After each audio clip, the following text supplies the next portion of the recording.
Vamos a dialogar con una de las figuras más significativas del siglo XX. Una figura, un pensador que ha dejado una honda huella en la intelección crítica de la contemporaneidad. Michel Foucault, de origen francés, que había estado involucrado de cierta manera en el proceso del movimiento estructuralista francés de los años 60, 70. Foucault adquiere una personalidad propia y se distinguirá de otros de estos pensadores, constituyendo, repito, como arqueólogo de las ideas, como psicólogo, como teórico social, como filósofo francés, una relevancia tremenda que dura hasta nuestros días. Quiero referirme a algunas frases de los periodos, las frases significativas de los dos periodos principales de la obra de Foucault. Pudiéramos caracterizar toda la obra de Foucault bajo dos grandes conceptos que mueven toda su problemática, su debate, su estudio, su investigación: saberes y poder. Ya veremos cuáles son las características de cada una de estas dos etapas. Al analizar los saberes, diría en una de sus obras fundamentales, Las palabras y las cosas, podría apostarse que el hombre se borraría, como en los límites del mar, un rostro de arena.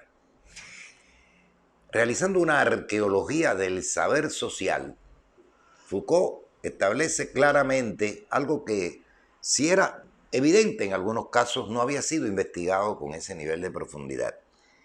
Los conceptos que a veces manejamos muy comúnmente hoy día o en aquel momento han nacido en un determinado instante y comienzan a conformarse y estructurarse de cierta manera y evolucionan y cambian. El concepto de hombre, la noción que tenemos de hombre, no lleva tanto tiempo de existencia.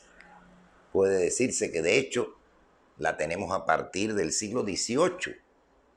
O sea que antes, aunque hombres existían, la noción de lo que un hombre era y cómo debía de ser juzgado, analizado, estudiado el hombre, no la teníamos. Por eso él dice que esa noción de hombre se va a borrar. Y en una metáfora interesante, hermosa, dice que como en los límites del mar, un rostro de arena. Así como cuando las olas vienen y borran los dibujos que hacemos en el mar, así se está borrando progresivamente la noción de hombre que tenemos. Lo dijo en tiempo bastante pretérito respecto a la actualidad, al día de hoy, y pudiéramos decirle, en efecto, Foucault, esa noción de hombre se ha ido borrando y se sigue borrando cada día, va modificándose notablemente. Hay una idea que está relacionada con el concepto de saber y que vincula el saber al lenguaje. Y dice, el saber consiste en referir el lenguaje al lenguaje, en restituir la gran planicie uniforme de las palabras y las cosas, hacer hablar a todo. Estamos en un momento en que la idea del lenguaje, que ya como vimos anteriormente desde época de Wittgenstein, el célebre giro lingüístico, se convierte en el plano principal de análisis, en el punto de referencia de todas las concepciones filosóficas. Él la vincula al saber. El saber es referir el lenguaje al lenguaje, porque en realidad a través de los saberes no estamos hablando de las cosas mismas, sino estamos hablando del sentido que le hemos dado a esas cosas, de la concepción que de ellas tenemos. Por lo tanto, es referir el lenguaje al lenguaje y establecer una correlación entre palabras y cosas y hacer hablar a todo. Una segunda etapa importante que ya veremos más detalladamente hará centrar la atención de Foucault en el asunto del poder. Y una de las ideas esenciales que él aquí va a desarrollar es la idea de que el poder no es algo simplemente negativo, no es algo que se caracteriza por decir no, sino que va a realizar una serie de acciones de carácter positiva, va a traducirse en sucesos, en hechos, y eso es lo que lo mantiene, lo que lo sostiene como tal. Si todo fuera negativo, el poder no se sostuviera. Es un equilibrio entre no es y sí es. O sea, acciones que tienen un sentido positivo y acciones que tienen un sentido negativo. Al propio tiempo, Foucault negará el hecho de que el poder sea una entidad establecida en un punto, un lugar determinado, sino por el contrario es una red que se extiende por todo el campo social. Nos hizo ver, a partir de este estudio del poder, que el poder está en nuestras casas, que el poder se ejerce dentro de nosotros mismos, que el poder se ejerce dentro del ámbito social, que el poder se reparte a través de la opinión pública, que el poder está ubicado en cualquier lugar y que no es simplemente un poder ubicado en un lugar determinado, en un sitio fijo, etcétera, etcétera, sino por el contrario, que tiene un sentido mucho más significativo. ¿Quién fue este señor que tanto dolores de cabeza dio en su momento y sigue siendo centro de nuestra atención? Nació en el 26 en una familia de médicos y precisamente la formación que tiene es una formación bastante difícil porque trataron por todos los medios que él se inclinara hacia el estudio de la medicina y realizara el patrón que estaba establecido. Tremenda depresión muy aguda tuvo cuando descubre justamente su homosexualidad. Y eso lo llevó a tratar de suicidarse en varias ocasiones.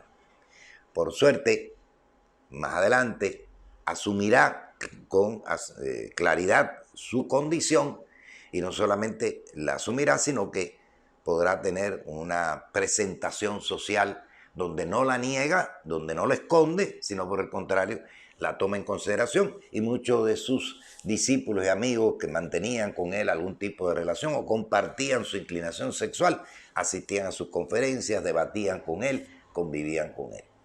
Por suerte, este problema que lo llevó en varias oportunidades al borde del suicidio, quedó cerrado. Se afiliaría en los años 50 al Partido Comunista Francés. Esto no es nada extraño porque dentro de la situación sociopolítica de Francia y de Europa en aquel momento, los partidos comunistas, y especialmente el francés, que mantuvo una postura algo independiente respecto a la hegemonía del Partido Comunista de la Unión Soviética, a las concepciones estereotipadas del marxismo-leninismo soviético, esa distancia hacía del Partido Comunista francés como una especie de oasis, como un lugar interesante. Su afiliación no es casual, estaba vinculado a lo mejor de la izquierda. Cursaría estudios de filosofía occidental y psicología en la Escuela Normal Superior de París, uno de los más importantes y significativos centros de estudios franceses. Se gradúa con una tesis sobre historia de la locura en la época clásica que va a publicarse en 1962. En los años 60 dirigiría los departamentos de filosofía en dos importantes universidades de Francia y participaría junto a los estudiantes en las protestas y manifestaciones de mayo del 68. El año 68 fue un año crucial en la historia de Europa Occidental, del mundo entero, porque se van a producir manifestaciones primero estudiantiles, protestas estudiantiles que luego se van a desbordar hacia los otros territorios. Por ejemplo, fueron secundadas por el movimiento obrero en algunos lugares, por sectores intelectuales cada vez más influyentes, y no solamente en Francia, sino en Alemania, y el asunto alcanzaría incluso a los Estados Unidos o en territorio de América Latina a México. Los sucesos de mayo del 68 motivaron su participación activa y se afilió a las posiciones de izquierda que se mantenían entonces. ¿Cuál fue el eje absoluto de toda su filosofía? El hombre. El hombre visto desde en todas sus dimensiones, en todas sus aristas, el hombre como una totalidad. Falleció Michel Foucault en el 84 a los 57 años de edad en un hospital parisino. Padeció de una grave enfermedad del sistema nervioso provocada o relacionada con su padecimiento de SIDA. Esto fue terrible porque la pérdida fue llorada por muchos de los intelectuales y los sectores académicos de Francia. Se sabía de que estaba enfermo, se fue retirando de la vida académica progresivamente, pero la agudeza de esta incapacidad en el orden psíquico, en el orden nervioso, fue bastante dura, bastante cruel con él. Finalizó su vida de esa manera. ¿Cuáles fueron las obras más significativas de Michel Foucault? Ya habíamos hecho mención, su defensa con historia de la locura en la época clásica.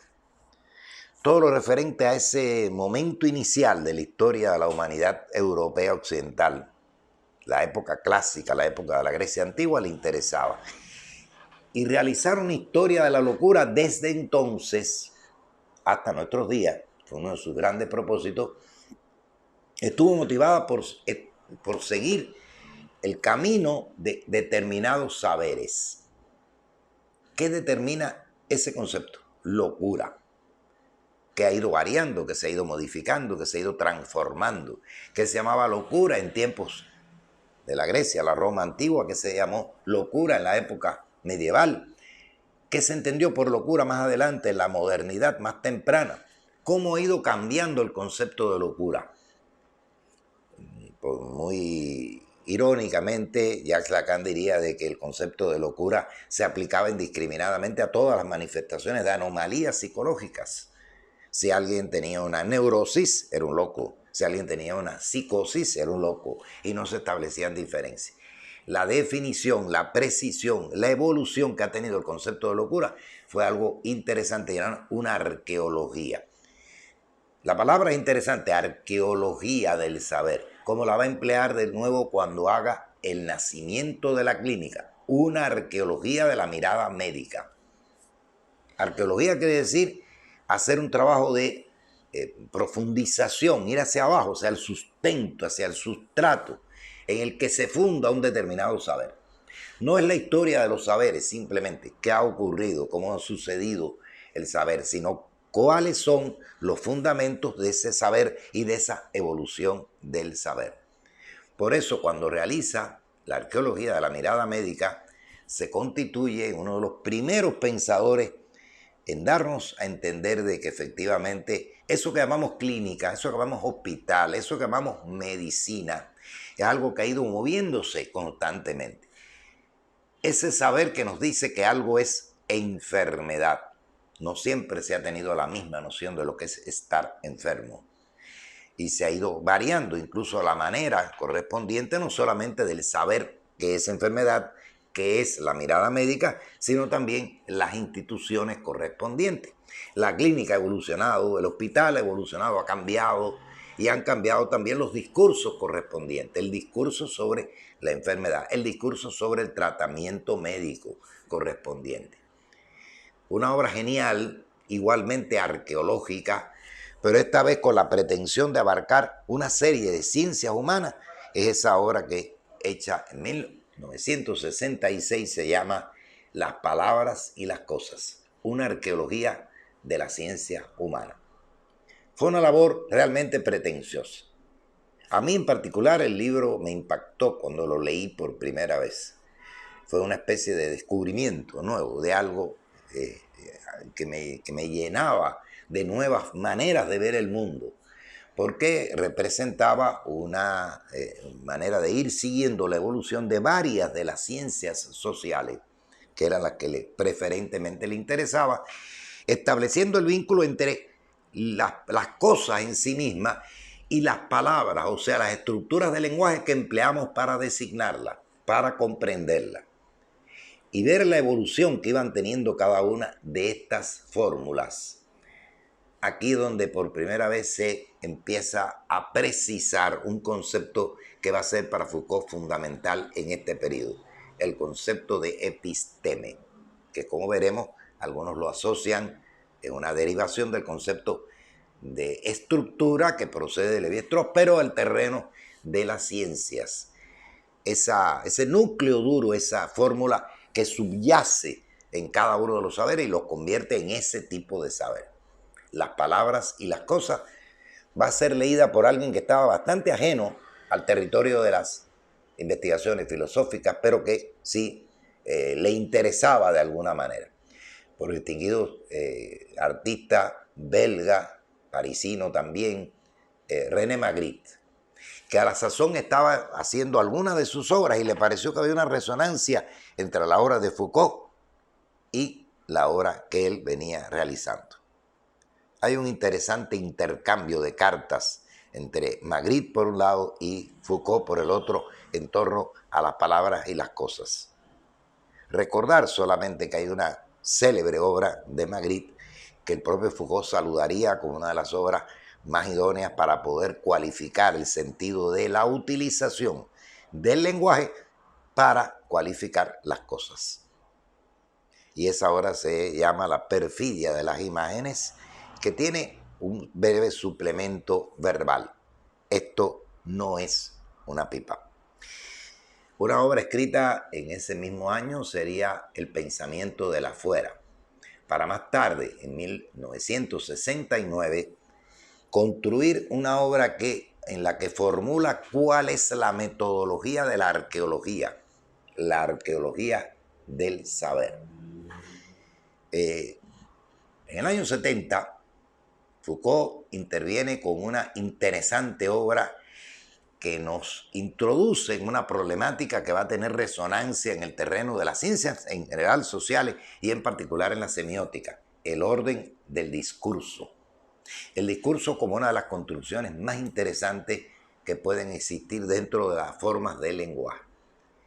Ya en los años 70 y hacia el ocaso de su vida, el centro de la atención va a ser el poder. No va a abandonar el estudio de los saberes, sino por el contrario, va a dejar sustentada la idea de que el poder y el saber andan juntos, se complementan entre sí. No hay poder sin saber, no hay saber sin poder. Y una de esas primeras obras en este itinerario final es Vigilar y castigar, que se ha convertido prácticamente en una especie de lema interesante para analizar los fenómenos que desde entonces Foucault advertía. El poder ejerce ambas funciones, vigila y castiga, en diferentes esferas, en diferentes instituciones, en diferentes campos de la vida. Más adelante nos adelanta la idea de que el poder no es algo que está instituido y puesto en algún sitio determinado. No es simplemente el poder del Estado, tampoco el poder de estas instituciones que existen en la sociedad. Está presente en nuestro propio cuerpo, penetra nuestro cuerpo, penetra nuestra propia red sanguínea, nos dicta desde adentro pautas a seguir sin darnos cuenta de hacer cada una de las cosas que hacemos, de acuerdo con los lineamientos que los poderes han establecido. A esa hora la denominó microfísica del poder y aparecerá una interesante idea. La idea de que los poderes se valen de una serie de instrumentos, de aparatos, gracias a los cuales pueden ejercitar su función. La obra de Foucault concluye con una trilogía denominada La historia de la sexualidad, la primera de las cuales, el primer tomo de las cuales saldrá en vida de él y los otros serán editadas póstumamente. Una obra cumbre en que va a estudiar uno de los segmentos más importantes del poder que no tiene una institución que le identifica, la sexualidad. La institución más bien es la opinión pública, los criterios que socialmente están legitimados. Existe el poder del Estado, existe el poder de la iglesia, existe el poder de la familia, existe el poder que actúa dentro de mí dictándome pautas. Pero en la esfera del sexo no existe ese poder delimitado como una institución dada. Está en la opinión pública, en la evolución de las ideas y concepciones que en cada momento histórico pueden existir. Y entonces, esa es una fórmula de poder interesante. ¿Cómo ha sido manipulado a lo largo de la historia el sexo, el comportamiento, las conductas sexuales, las llamadas orientaciones sexuales, las formas de expresar el sexo? Todo esto fue brillantemente estudiado por Foucault a través de esta interesante trilogía. ¿Qué nos dijo Foucault? Bueno, como decíamos, habíamos adelantado, en la obra de Foucault hay dos grandes periodos temáticos. El primero es ese que denominamos arqueología del saber. Repito, arqueología del saber. No una historia de los saberes, no una historia del conocimiento. Una búsqueda profunda de cuáles son los sustentos del saber. ¿Qué es lo que está presente implícitamente en el concepto de saber y que impregna todos los campos de la cultura? un análisis de los procesos genéticos que ha dado lugar a las constituciones de esos saberes y a las constituciones de los sujetos correspondientes. Desde su primera obra, en que aborda el problema de la enfermedad mental y la personalidad, hasta la trilogía en que se pone en práctica el método arqueológico, queda ilustrado a través de la historia de la locura, el nacimiento de la clínica, las palabras y las cosas, y por último, en esta obra de carácter metodológico que fue la arqueología del saber. Va a terminar este periodo consagrado preferentemente a los saberes con la lección inaugural en el Colegio de Francia, El orden del discurso. Y en un ensayo que se denomina Nietzsche y la genealogía, en el que muestra claramente cuál es la referencia básica de una buena parte de su idea, Friedrich Nietzsche. Y utiliza una palabra nietzscheana, genealogía, así como había utilizado la idea de la arqueología. A Foucault se debe en buena medida esta especie de renacer, de redescubrimiento que se produce tardíamente de la obra de Nietzsche, que había sido opacada justamente por toda una serie de consideraciones que lo asociaron y a el nazismo.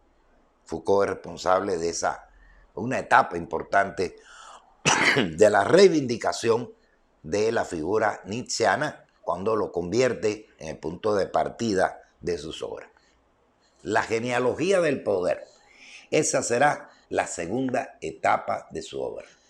El tema del poder que de ninguna manera soslaya, elimina el tema de los saberes, sino que lo vinculará, está muy relacionado con el trabajo de Foucault en el terreno de la línea de Nietzsche y también de otra figura que le es contemporánea y va a ser un gran amigo suyo, Gilles Deleuze.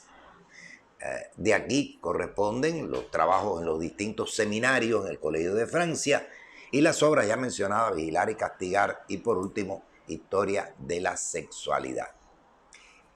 ¿Qué significa para él estudiar el poder? No es simplemente estudiar las instituciones que ejercen ese poder, sino el análisis de las formas de subjetivación del ser humano. Progresivamente, él estudió 3 entidades de poder importantes. La escuela, donde se establece a través de un sistema de enseñanza programado, establecido, legitimado, un mecanismo de poder. Siento a alguien que es el alumno, que no sabe, y yo de pie dicto la clase porque soy el que sé y les controlo el desarrollo de sus conocimientos. Y evalúo esos conocimientos y ejerzo de esa manera un poder sobre ellos. Además está todo el sistema escolar establecido, con sus pensos, con sus mallas, con sus procedencias y precedencias, etcétera, etcétera, con el registro de cada una de las calificaciones correspondientes, con el otorgamiento de un título. Es un ejercicio del poder, la escuela. Segunda, la cárcel, que la investigó minuciosamente a través no solamente del suceso que convierte a alguien culpable, reo, que lo lleva a una condena, que tiene que cumplir de acuerdo a una ley determinada y que establece que ha habido una cosa llamada delito y por lo tanto condenable de una cierta forma. La cárcel es la forma de cumplir con esa sanción por el delito. Y las cárceles han sido estudiadas o fueron estudiadas por Foucault de una manera intensa, mostrando incluso cómo han evolucionado desde las fórmulas anteriores de vigilancia de los reos hasta las más recientes y perfeccionadas a través de ese célebre concepto que utiliza, que es el concepto de panóptico, es decir, saber vigilar de manera circular y más directa e inmediata a cada uno de los condenados, de los reos, en la prisión. Ese concepto se va a expandir hacia otros territorios y la idea del panóptico se va a convertir en una de las ideas más influyentes en la comprensión del mundo contemporáneo. También fue objeto de trabajo para él la tercera institución, la clínica. ¿Qué es lo que define a alguien como enfermo? ¿Qué es lo que dice que este está enfermo y este es saludable? Que este debe ingresar en el hospital y la clínica y este puede permanecer en la calle. Ha evolucionado ese criterio a lo largo del tiempo. Hay veces que, por ejemplo, cuando la locura se entendía que era estar poseído por una entidad maligna, el hospital dedicado a los locos, a las personas que estaban bajo esa afectación, eran retirados hacia afuera, igual que el que tenía algún padecimiento en la piel, lepra, etcétera, que era considerado como contaminante. Y las características de los hospitales y de las clínicas fue adecuándose a cada una de las épocas correspondientes. Hoy tenemos otra noción de lo que es una clínica, para qué sirve, de lo que es un hospital, qué significado tiene. Pero aún hay una serie de dudas y de criterios y de debate en torno a la regulación establecida. Ahí está la enfermera indicándome qué medicamentos debo tomar.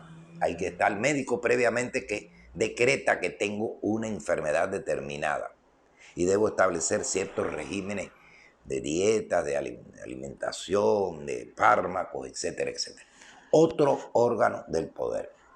Como ya había adelantado, Foucault va a considerar ya hacia el final de su trayectoria que existe otro órgano del poder, pero que no está localizado como la cárcel, como la clínica, como la escuela.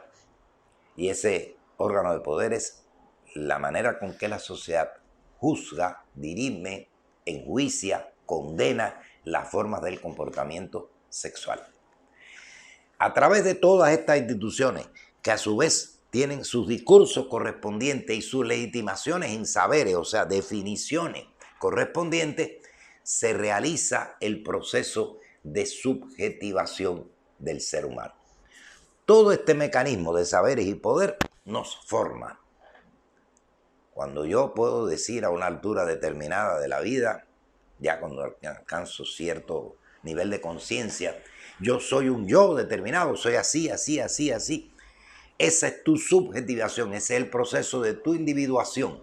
¿Cómo te ha conformado? Pero eso no es solo responsabilidad tuya.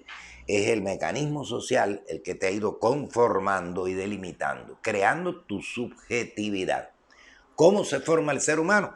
Gracias a ese mecanismo de saberes y poderes a través de los cuales se forma ese sujeto como tal. El humano se convierte en un sujeto socialmente significativo.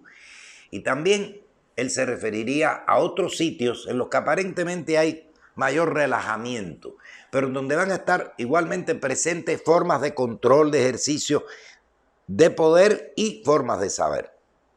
Lugares en los que tú estás de tránsito, simplemente de pasada. Y ahí convives, ahí cumples determinadas reglas, ahí estableces determinadas relaciones y estás por un tiempo prudencial. ¿Qué tiempo estoy en el cine y qué hago ahí en el cine? ¿Qué tiempo estoy en un supermercado y qué hago en ese supermercado? ¿Qué tiempo estoy en un aeropuerto o en una terminal correspondiente? O en determinada zona o región de la ciudad, en una zona rosa, por ejemplo, en una zona donde hay mecanismos de goce y de afectación en el orden sexual. Bueno, pues a esos sitios que son de tránsito parcial, a los que no estoy ingresado definitivamente, él los denominó heterotopías. Porque la utopía es la construcción de un lugar inexistente, un guión de elaboración ideal de lo que debe ser. La heterotopía es, por el contrario, una construcción bastante incoherente y no establecida de antemano, sino que ahí las personas realizan diferentes tipos de actividades. El hecho de que sea un restaurante no quiere decir que todos vayan a él a comer. Hay quien puede ir a visitar a alguien o simplemente a realizar una breve visita. En un supermercado, en un mall, evidentemente las visitas pueden producirse por diferentes razones. Cada uno está en lo suyo, cada uno está resolviendo determinados tipos de problemas. Pero todos los que están conviven en ese momento y cumplen determinadas reglas que está establecida por ese centro comercial, por ese lugar de expendio de bebida o de alimentos, etcétera, por ese lugar donde me voy a transportar en avión, en tren, en bus, hacia alguna parte del mundo, etcétera, etcétera. Heterotopía. De igual manera, en esta misma relación, Foucault nos habló de otro interesante concepto que será bueno volver sobre él en otro momento, el cuerpo utópico. decía él que la arqueología del saber se había movido en tratar de pensar lo impensado, la episteme, esa estructura en la que se basa, en la que se fundan los saberes existentes. Una episteme que, si bien tiene un rango de definición con cierta estabilidad, va a variar, va a cambiar, va a modificarse con el tiempo. La episteme de la física clásica no es igual que la episteme de la física actual, contemporánea, porque los conceptos, los nodos centrales de conocimiento de lo que llamamos física han ido variando. Esa variación da lugar a eso que llamamos cambios epistemológicos. Y podemos encontrar incluso momentos de ruptura, de cambios radicales, y decimos que estamos en presencia de una revolución epistemológica. El concepto de campo epistemológico, de episteme, de ese suelo común en el que la ciencia hunde en sus raíces, está asociado también a prácticas determinadas, a discursos determinados, a instituciones determinadas. Y justamente ahí encuentran sus condiciones de posibilidad la existencia de estos saberes determinados. La idea de la episteme es una idea fundamental, tremendamente productiva en el conocimiento contemporáneo. Él diría en la arqueología del saber que la episteme es el conjunto de relaciones que pueden descubrir para una época dada qué es lo que son cada una de las ciencias y las regularidades discursivas que existen para poderlas corresponder a ser, tener un valor determinado. Por ejemplo, cuando él analiza en las palabras y las cosas determinados momentos que son de cambios epistemológicos, toma dos ejemplos interesantes, sumamente interesantes. En primer lugar, en el terreno de las artes visuales, ese célebre cuadro del pintor español Diego Velázquez, Las Meninas. Y en ese interesante estudio que hace Las palabras y las cosas, nos señala que en el cuadro en cuestión, efectivamente la mirada se dirige a cosas que pueden ser cuestionables. ¿Cuál es el centro del cuadro? Aparentemente las meninas, es decir, la princesa y todas las damas de compañía que están cercanas a ella. Pero el pintor está pintando un cuadro que está a la inversa y no podemos ver qué pinta. Sin embargo, el ejercicio del poder se está efectuando a través de la presencia como modelos de los reyes que están delante del cuadro y van a ser observados a través de un espejo que se encuentra detrás de la habitación donde está realizando el acto de pintar. ¿Qué está ocurriendo aquí? Una especie de cuestionamiento por Diego Velázquez de qué es la representación pictórica. Estoy representando lo que no estoy representando. Porque en realidad lo que estoy haciendo como pintor, como artista, es representar a dos personas que están ausentes y solo las hago presentes gracias al espejo. Por eso él dice de que aquí hay un cambio, una ruptura en la manera de representar. Una representación de la representación. Y esto altera el orden epistemológico que tenía la pintura hasta ese momento. De igual manera hará una apreciación con respecto nada menos y nada más que a una obra literaria significativa que no es otra que la célebre obra Don Quijote de la Mancha. Es una obra basada en la tradición de las novelas de caballería. La caballería fue una institución creada en Europa y especialmente muy difundida en España, de personas que tenían más o menos un nivel medio bajo y que portaban un caballo y andaban por los lugares resolviendo problemas, ejecutando determinadas acciones, buscando riqueza, buscando aventuras, etcétera, etcétera. Sin embargo, la novela enjuicia de manera irónica, con algún nivel de chiste, de burla, lo que significa la figura del caballero andante. Don Quijote precisamente se confunde y cree encontrarse un ejército y no son más que molinos de viento. Crea la idea de un amor sublime, perfecto, completo. La figura de Dulcinea es precisamente una especie de amor utópico que nunca sabemos con exactitud si existe o no, pero es la representación que tiene. La novela, con ese carácter burlesco, irónico, un poco peyorativo que hay en toda su estructura, nos indica hasta qué punto se ha violado la idea tradicional de la seriedad de la institución de la caballería, del arte del caballero, y se convierte en una especie de fin de esa época de la caballería. Y en ese sentido es una ruptura, un cambio epistemológico. La pregunta por el poder va a ser central en la obra de Foucault, como decíamos, en esta segunda etapa. Y hay una idea esencial que ya habíamos esbozado al principio de nuestra intervención. ¿Qué es el poder? ¿Por qué el poder puede sostenerse?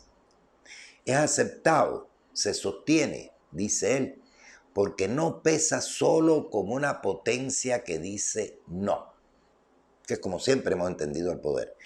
La mayor parte de los estudiosos de las estructuras sociales, desde la Ilustración francesa hasta Carlos Marx, pues siempre lo han presentado en ese sentido, un sentido de algo negativo. Y él dice, no, lo que lo sustenta, lo que lo sostiene, es que cala de hecho, produce cosas, induce placer, forma saber, produce discurso.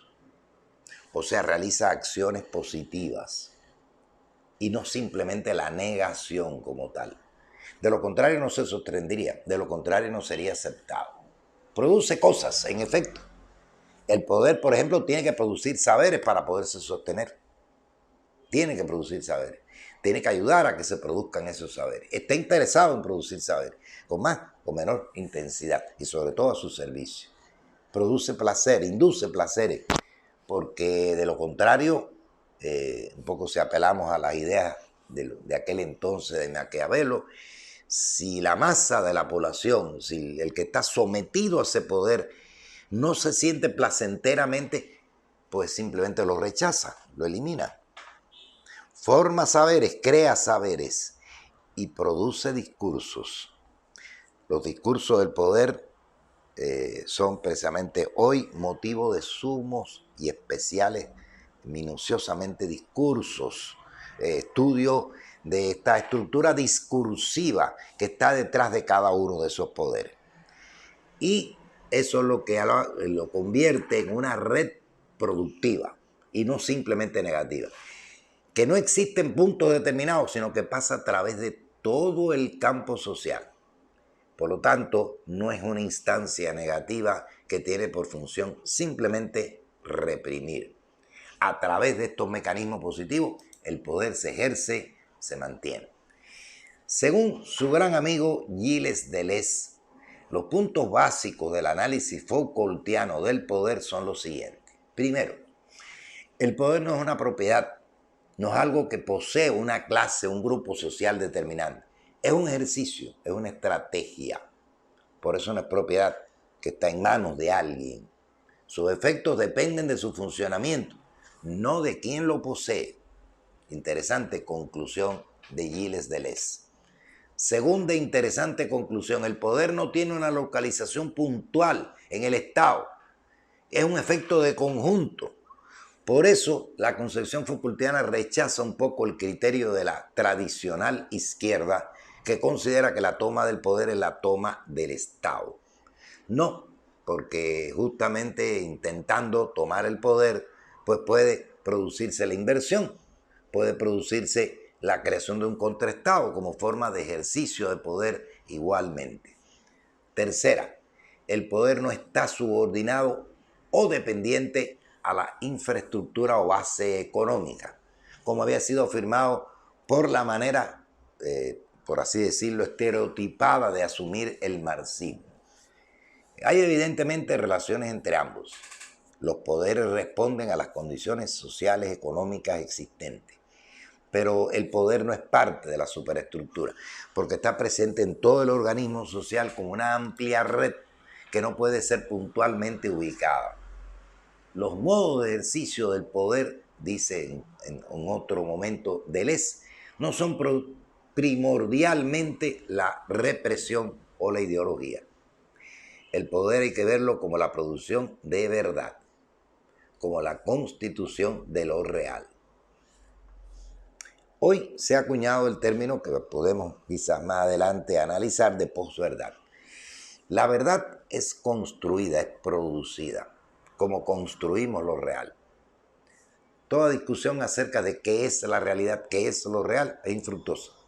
La realidad la construimos cada uno de nosotros, con la ayuda de nuestras experiencias, de nuestros conocimientos, pero también con todas las influencias que nos llegan desde fuera, desde el ámbito de la familia, del ámbito de la sociedad y de la comunidad en la que vivimos, de todas las producciones que ancestralmente han sido recogidas a lo largo de años. De esa manera construimos lo real, vemos lo real, percibimos lo real. Y de esa forma construimos una verdad, producimos una verdad.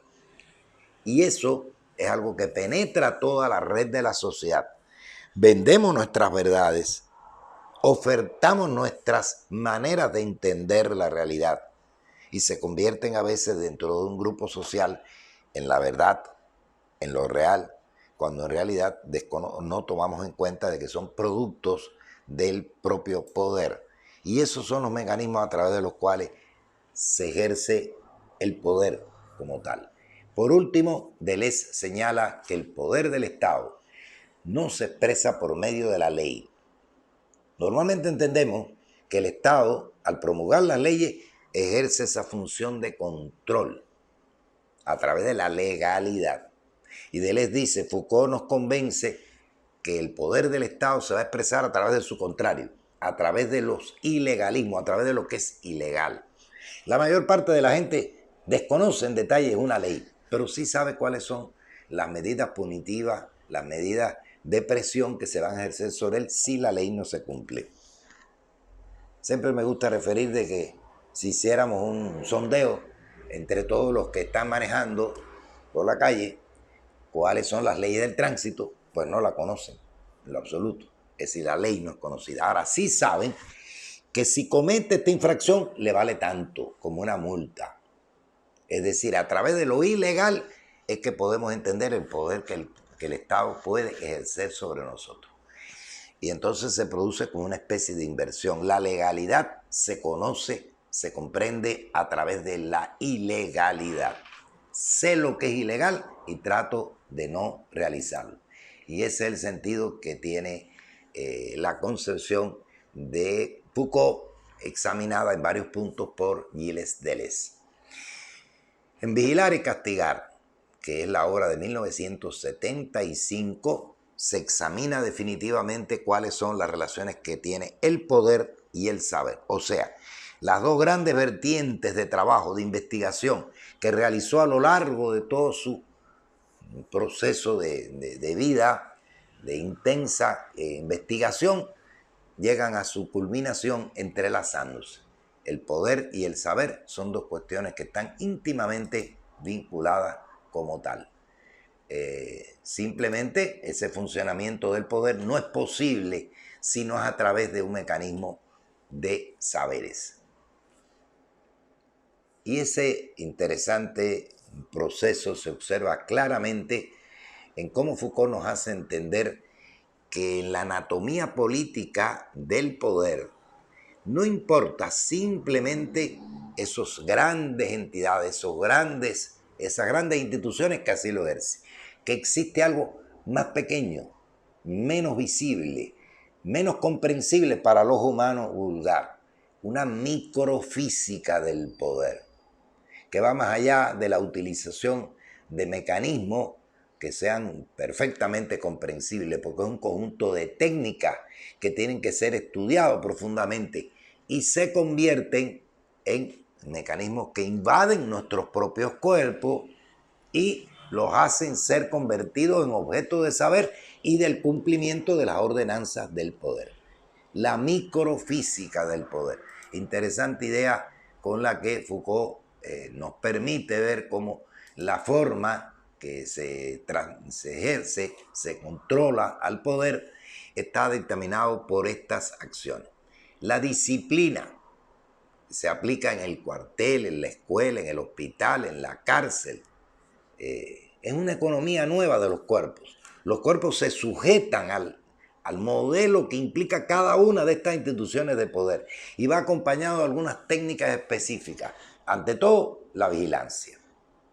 Y de ahí este interesante estudio que él realiza de cómo el ejercicio de poder se va a operar a través de la mirada y sobre todo de ver sin ser visto.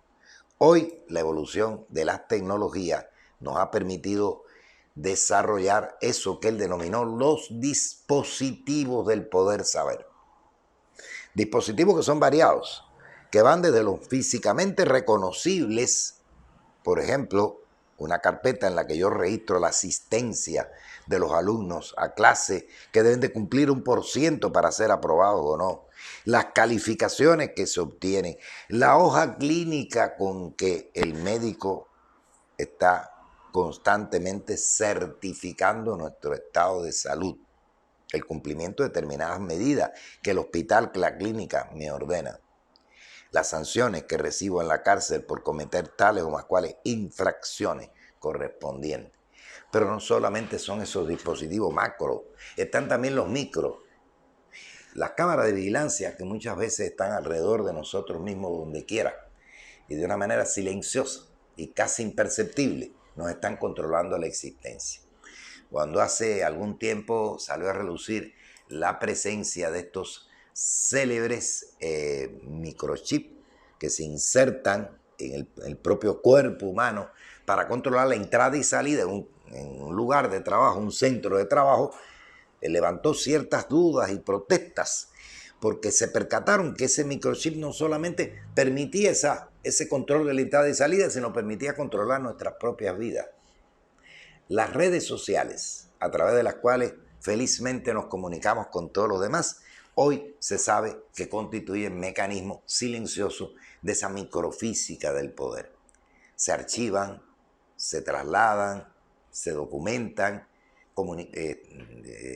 ciertos diálogos, ciertas reacciones que hemos tenido en tal o más cual red o aplicación social.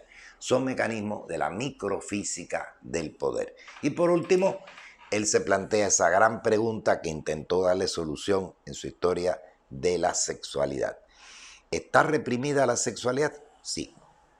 La sexualidad forma parte de la economía de poder. Y precisamente este mecanismo tenemos que estudiarlo más minuciosamente a la luz de los acontecimientos que han tenido lugar desde Foucault hasta nuestros días. Foucault no pudo presenciar la existencia de los fuertes movimientos feministas de diferentes orientaciones sexuales, de diferentes motivaciones raciales que hoy en día tenemos presentes en el mundo. Y efectivamente se pueden crear toda una serie de acciones conducentes a tratar de liberarnos de estas ataduras correspondientes a todas estas problemáticas, raza, sexo, género, etcétera, etcétera. Orientación sexual. Bien, pero se pueden crear, y él advertía ya, falsos mitos emancipatorios. La propia evolución del movimiento feminista nos ha dicho hasta qué punto efectivamente la pretendida liberación de la mujer, de su acción, de su sexualidad, de su comportamiento, se puede convertir en un mecanismo de poder, en una especie de discurso represivo contrario. Por eso es que haría falta hacer un minucioso ajuste de cuentas con los criterios, con los famosos mitos de emancipación que se han ido estableciendo a lo largo del tiempo. ¿Resuelven el problema? ¿Le dan solución al problema? ¿O crean otros nuevos? Son diferentes maneras de ver esta significativa situación en el mundo contemporáneo. Y Foucault efectivamente pues considera de que ha sido a lo largo del tiempo esta manera de interpretar la sexualidad reprimida, pero podemos caer en un criterio totalmente contrario a nuestros deseos. Mecanismos de control sobre el sexo pueden ser simplemente desplazados por otros mecanismos diferentes de control sobre el sexo y otros tipos de comportamiento del individuo. Es decir, la manera con que hemos entendido el sexo, el funcionamiento de las relaciones de poder y saber en este territorio han variado, pero pueden haber dejado muchos elementos interesantes sin tomar en consideración. Por ejemplo, la consideración que del sexo, de la carne y del cuerpo tuvo el cristianismo. ¿Ha sido debidamente superada? Todavía sabemos que están presentes incluso las mentalidades de manifestaciones feministas contemporáneas o de manifestaciones LGBTI en nuestro tiempo. El sexo de los niños todavía constituye un tabú. El cuerpo de la mujer, todavía hay instituciones que garantizan presentar el cuerpo de la mujer de acuerdo a determinados parámetros que la ajustan a la belleza desde el punto de vista patriarcal. La psiquiatrización del llamado placer perverso.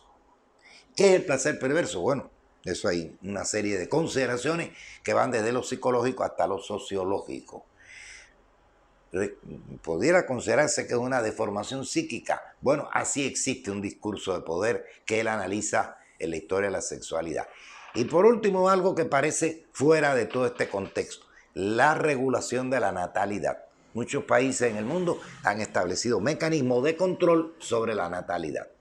Ese es un mecanismo también de poderes y saberes que está presente en las consideraciones actuales, contemporáneas, y convierten a Foucault efectivamente en uno de los pensadores de mayor presencia en la actualidad. Hay algunas cuestiones específicas del tratamiento que hizo Michel Foucault a este u otros temas que meritan abordarlos especialmente y serán objeto de atención en otros diálogos, en otros momentos de nuestro intercambio con ustedes.